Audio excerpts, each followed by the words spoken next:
అంతే, పాయింట్స్ రాసుకుంటా, ఏదైనా ఆ ఫ్లోలో ఏదైనా మర్చిపోయే అవకాశం ఉంటుంది కాబట్టి. అంతే తప్ప ఈ కంటిన్యూస్గా చూసుకుంటా చెప్పడం ఉండదు.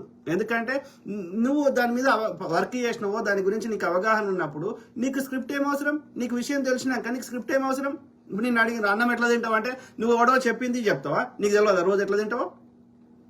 అంటే నువ్వు నిజంగా ఆ టాస్క్ మీద వర్క్ చేస్తే నీకు అవగాహన ఉంటుంది. అంటే నువ్వు వర్క్ చేస్తలేవు, నీ వెనకాల ఎవడో బాపనోడు చేస్తున్నాడు అనేది మనం గమనించాలి. అక్కడనే అంకుటి చాప్ అనేది తెలిసిపోతుంది. ఎందుకు వస్తాడు? మన్ కీ బాతులు చెప్తాడు కానీ ప్రెస్ కాన్ఫరెన్స్ ఎందుకు రాడు? రాజకీయ బహిరంగ సభలలో మాట్లాడతాడు, లేకపోతే టీవీలో వచ్చి మన్ కీ బాత్ మాట్లాడతాడు. ఎందుకంటే అది స్క్రిప్టెడ్ ఉంటుంది కాబట్టి. అదే విలేకరు ప్రెస్ కాన్ఫరెన్స్కి వచ్చారనుకో నీ క్వశ్చన్ ముందే తెలియదు కదా.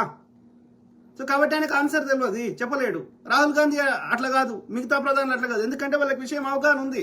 దేశ ఆర్థిక వ్యవస్థ ఎట్లా పనిచేస్తుంది, ఏదైనా ఎట్లా పనిచేస్తుంది